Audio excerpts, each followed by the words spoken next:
আত্মগোপনে ছিলেন প্রায় 10 মাস। কেউ কেউ ধারণা করেছিলেন তিনি পালিয়েছেন, আবার কেউ কেউ বলেছেন তিনি রাজনীতি ছেড়েছেন।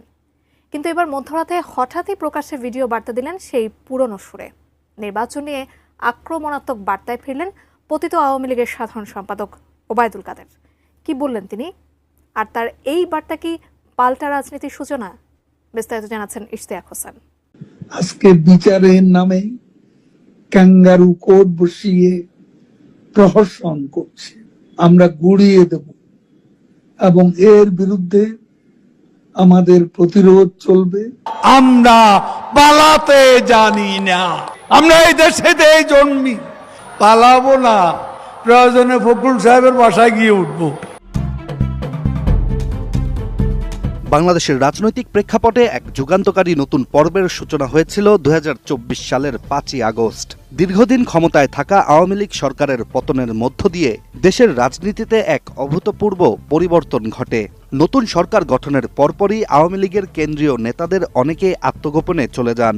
তাদের মধ্যে সবচেয়ে আলোচিত মুখ ছিলেন দলের সাধারণ সম্পাদক ওবায়দুল কাদের। টানা 10 মাস তার অবস্থান বা প্রকাশ্যে কোনো উপস্থিতি না থাকায় রাজনৈতিক অঙ্গনে ছিল মিশ্র প্রতিক্রিয়া।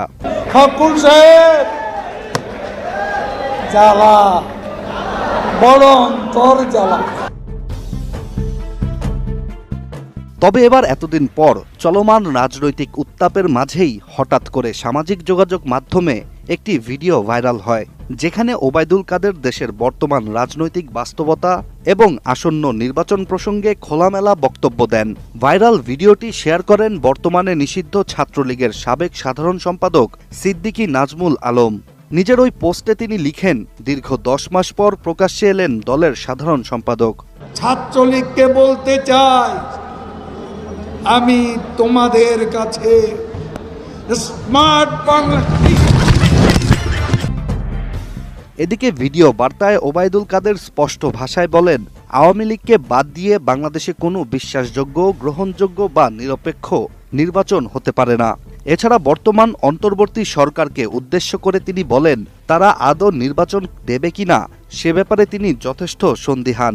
তার বক্তব্যে বোঝা যায় আওয়ামী লীগ এখনও নির্বাচনকে কেন্দ্র করে রাজনৈতিক ময়দানে সক্রিয় হওয়ার প্রস্তুতি নিচ্ছে। টানা 7মবারের মতো বেস্ট টিস্যু পেপার ব্র্যান্ড হিসেবে স্বীকৃতি পেয়েছে বসুন্ধরা টিস্যু। আওয়ামী লীগকে বাদ দিয়ে বাংলাদেশে